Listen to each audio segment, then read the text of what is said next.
বর্তমানে আমি বগুড়া আদমদীঘি থানাতে কর্মরত আছি। আমার নাবালিকা কন্যা তাসনিয়া রানা তামান্নার আমি একজন হতভাগা পিতা। আজ আমি আপনাদের সামনে দাঁড়িয়েছি একজন অসহায় পিতা হিসেবে। আমি গত 1 মাসের বেশি সময় ধরে আমার প্রাণের প্রিয় 16 বছরের নাবালিকা কন্যাকে খুঁজে ফিরছি। প্রথম অপহরণ ও মামলার তদন্তে অবহেলা। গত 26/2/2024 তারিখে আমার মেয়ে Tasnia Adamdighi pilot girls high স্কুলের 10ম শ্রেণীর ছাত্রী। প্রাইভেট করতে গেলে 1 নম্বর আসামি শাহিদ হোসেনের সহযোগিতায় অন্যরা তাকে অপহরণ করে। আমার স্ত্রী সুরাইয়া বানু আদমদীঘি থানায় মামলা করেন। মামলা নম্বর 13, তারিখ 26/2/2026, জিআর নম্বর 36, 2026, ধারা 7/30, নারী ও শিশু নির্যাতন দমন আইন 2000। কিন্তু মামলার আয়ু এসআই জনাব বাবুল আক্তার অভিযুক্তদের কাছে ঘুষ নিয়ে চার্জশিট থেকে আসামিদের নাম বাদ দিয়ে দেন। ফলে আসামিরা আরো বেপরোয়া হয়ে ওঠে। 2 নম্বর, পুনরায় অপহরণ। 1/5/2026 তারিখ সকালে আনুমানিক 7:30 ঘটিকায় শাহিদগঞ্জ আদমদীঘি সদর ইউপি রাস্তার সামনে আমার মেয়েকে পুনরায় অপহরণ করে নিয়ে যায়। সাবেক ওসি আতাউর হোসেন এবং মামলার আয়ু বাবুল আক্তার বর্তমান ওসি কামরুজ্জামান মিয়াকে অবগত করা, কিন্তু আমি ঘুষ না দেওয়ায় ওসি কামরুজ্জামান আমার সাথে চরম দুর্ব্যবহার করে। 3 নম্বর, মামলা ও জিডি প্রত্যাখ্যান। এত বড় অপহরণের ঘটনা নিয়ে আমি থানায় গেলে ওসি কামরুজ্জামান আমার মামলা গ্রহণ করেননি, জিডি করতেও দেননি। বাধ্য হয়ে পরিচিত এক ডিআইজি স্যারকে ফোন করার পর জিডি নেওয়া হয়, কিন্তু সেই জিডিও ওসির নির্দেশ মতো অপারেটর দিয়ে নর্মাল ভাবে লেখানো হয়। মেয়ে হারানো বাবার মানসিক অবস্থা তখন কেমন থাকে সেটা আপনারা বুঝতেই পারছেন। 4, পুলিশের উদাসীনতা। আমি বারবার ওসিকে বলছি, স্যার ফোর্স পাঠিয়ে শাহিদগঞ্জের যে কাউকে ধরলেই আমার মেয়েকে পাওয়া যাবে, কিন্তু তিনি ধমক দিয়ে বলেন, তুমি চুপচাপ থাকো, মেয়েকে কিভাবে উদ্ধার করতে হয় আমি জানি, কিন্তু কোনো গুরুত্ব দিলেন না। 5 নম্বর, মেয়ে উদ্ধারের মিথ্যা আশ্বাস। বিগত 3/5/2026 খ্রিস্টাব্দ তারিখে জয়পুরহাটের 5 থানার ওসি জনাব হাফিজ রাহান এবং দ্বিতীয় মামলার তদন্তকারী অফিসার এসআই ইমতাজুল হক আমাকে জানান, আপনার মেয়েকে উদ্ধার করা হয়েছে, 5 থানায় এসে নিয়ে যান। 6 নম্বর, থানায় গিয়ে সত্য ও আসামিদের টালিয়ে যাওয়া। আদমদীঘি থানার নারী ও পুলিশ কনস্টেবল সহ আমি 5 থানায় যাই।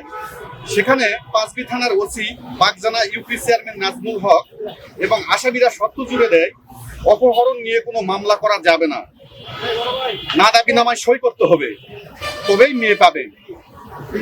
আমি অন্যায় আবদারে রাজি না হলে ওসির অফিস কক্ষ থেকে নাজমুল চেয়ারম্যান আসামিদের নিয়ে পালিয়ে যান। ওসির সামনে থেকে আসামি পালানো মানে তিনিও অপহরণকারীর সাথে জড়িত।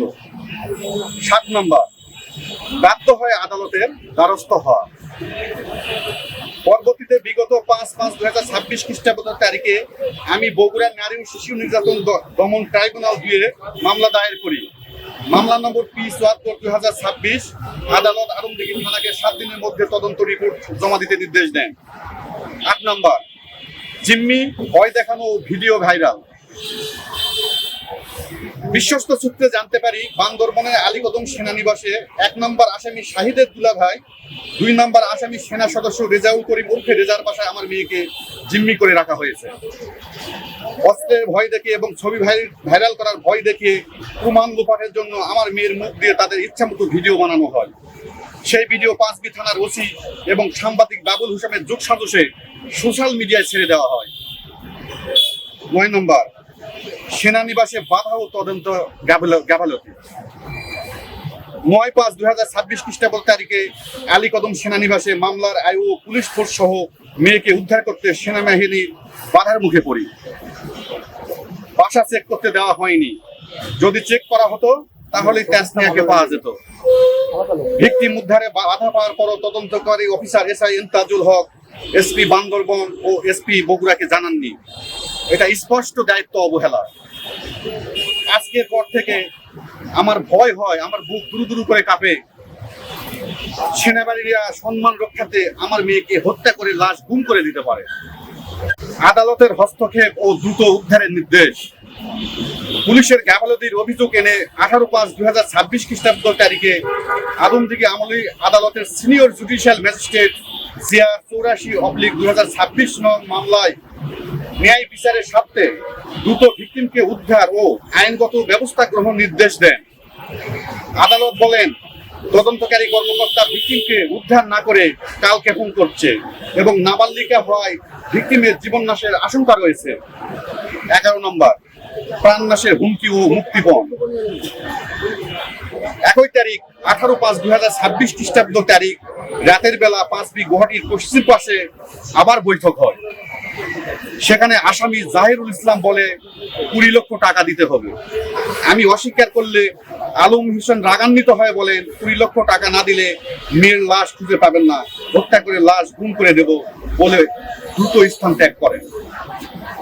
12 নম্বর, তৃতীয় মামলা ও জয়পুরহাট ডিবিকে তদন্তভার। এই বিষয়ে আমি জয়পুরহাট বিজ্ঞ আমলি আদালত 2 এর দণ্ডবিধি 365, 385, 506-2/34 ধারায় তৃতীয় মামলা দায়ের করি। আদালত তৃতীয় মামলা তদন্তভার জয়পুরহাট ডিবিকে প্রদান করেন। প্রথম ও দ্বিতীয় মামলায় কিন্তু কিছু অসৎ পুলিশ অফিসার ঘুষ খেয়ে আসামিদের সহযোগিতা করেছে, ভিকটিম উদ্ধারে কালক্ষেপণ করেছে, আসামি গ্রেপ্তার করেননি। আমি আশা করি এবার জয়পুরহাট ডিবির মাধ্যমে ন্যায় বিচার পাব। 13 নম্বর, তৃতীয় মামলার আসামিগণ। 1 নম্বর আসামি মোহাম্মদ শাহিদ হোসেন, বয়স 20 বছর, পিতা আলম হোসেন, সাং সোনাপুর, থানা 5BB, জেলা জয়পুরহাট। 2 নম্বর আসামি সেনা সদস্য মোহাম্মদ রেজাউল করিম উর্ফে রেজা, বয়স 28, পিতা আব্দুর রাজ্জাক, সাং রামভদ্রপুর, থানা 5BB, জেলা জয়পুরহাট। 3 নম্বর আসামি মোহাম্মদ বাবুল হোসেন, বয়স 38, পিতা নুরুল, সাং ধরঞ্জি, 5BB, জেলা জয়পুরহাট, সাংবাদিক। 4 নম্বর মোহাম্মদ জহুরুল ইসলাম, বয়স 45 বছর, পিতা জনাব আলী, সাং দৈবনন্দনপুর গ্রাম, থানা 5BB, জেলা জয়পুরহাট। 5 নম্বর আসামি মোহাম্মদ জাহিরুল, বয়স 40 বছর, পিতা মোহাম্মদ জনাব আলী, সাং দৈবনন্দনপুর ইউনিয়ন ধরঞ্জি, থানা 5BB, জেলা জয়পুরহাট। 6 নম্বর আসামি মোহাম্মদ নাজমুল হক, বয়স 62 বছর, Bagjana UP chairman, union Bagjana, থানা 5BB, জেলা জয়পুরহাট। 7 নম্বর আসামি মোহাম্মদ আলম হোসেন, 45 বছর, পিতা মৃত আইনউদ্দিন, সাং সোনাপুর, থানা 5BB, জেলা জয়পুরহাট। 8 নম্বর আসামি মোহাম্মদ আখতারুজ্জামান, বয়স 50, পিতা মৃত আইনউদ্দিন, সাং সোনাপুর, থানা 5BB, জেলা জয়পুরহাট। 9 নম্বর আসামি মোসাম্মদ জয়নাব বানু, বয়স 37 বছর, স্বামী মোহাম্মদ আলম হোসেন, সাং সোনাপুর, থানা 5BB, জেলা জয়পুরহাট। 10 নম্বর আসামি মোসাম্মদ শাহিনা আক্তার, বয়স 25, স্বামী সেনা সদস্য রেজাউল করিম উর্ফে রেজা, সাং রামভদ্রপুর, থানা 5BB, জেলা জয়পুরহাট। 11 নম্বর অজ্ঞাত আরো 2-3 জন আছে। আমার একটি সরকার ও স্বরাষ্ট্রমন্ত্রীর কাছে, এই যে 1 মাস পেরিয়ে গেল, আমার মেয়ে এখনো উদ্ধার হলো না। মাননীয় প্রধানমন্ত্রী, মাননীয় স্বরাষ্ট্রমন্ত্রী, আমি একজন বাবা, আমার কলিজার টুকরো মেয়েটা কোথায় আছে, বেঁচে আছে কিনা আমি জানি না। অসৎ পুলিশ অফিসার, ক্ষমতাসীন চেয়ারম্যান আর সন্ত্রাসীদের যোগ সাজসে আমার মেয়েকে গুম করে দেওয়া হচ্ছে। বগুড়া ডিবি আদালতের হুকুম মান্য করে দ্রুত ভিকটিমকে উদ্ধার করবে। বগুড়া ডিবি ও জয়পুরহাট ডিবির তদন্তকারী কর্মকর্তার কাছে আমার অনুরোধ, আপনারা ঘুষখোর পুলিশ অফিসারদের মতো কাজ করবেন না। সুষ্ঠু ও নিরপেক্ষ সঠিক তদন্ত রিপোর্ট দিন, আমার মেয়েকে ফিরিয়ে দিন। একজন বাবার এর চেয়ে বড় চাওয়া আর কিছু নেই।